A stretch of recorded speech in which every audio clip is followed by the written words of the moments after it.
name's Josh Reddock, and I'm representing Cane Creek Cycling Components. And here at the show this year, we've got a number of new products that are highlighting the technology that we have. And one of those is our brand new headset, which is a new top dollar headset that actually represents some revolutionary new things in headset technology. And part of that is we have a custom aluminum that's being used that is actually unique to two headsets. Our first time it's been used in headset production, and it's essentially a cold forged tube that these cups are machined out of. When you make a headset, you have to machine the cups out of a tube, and the tubes normally have little webs that when you pull the aluminum through, kind of create little impurities in the aluminum. This new process we have, there's only one facility in the world doing it. The tube inner and outer core that you make a tube to machine the aluminum from is held at the end, so it actually draws a seamless tube that is then shoved through another tube, which is cold forging it and making a very dense molecular structure, so you can have a very lightweight headset that is also very strong and ends up being about 15% stronger than 7075 T6 alloy, which has been the benchmark for headsets. So this is incorporating that. The tube's machined very close inner diameter and outer diameter to the finished product, so there's very little CNC machining done to reach that final cup, which produces a lot less waste and also just makes a very nice, superior product.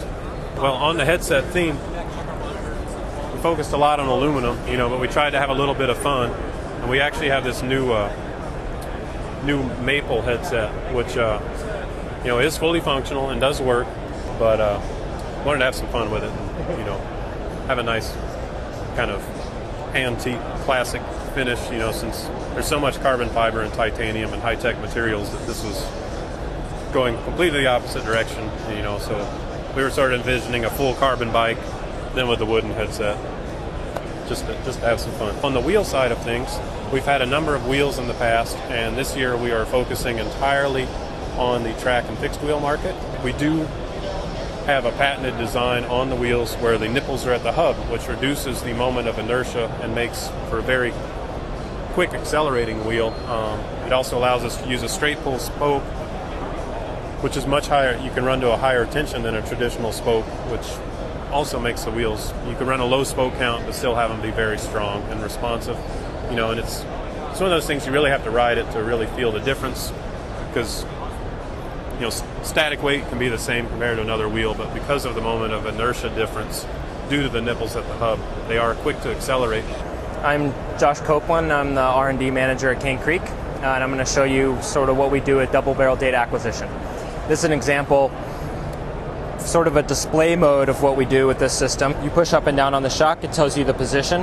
You can calculate the velocity, the maximum compression shaft velocity, the maximum rebound shaft velocity. Sort of an interactive way to show what's happening with the shock displacement and shaft velocity.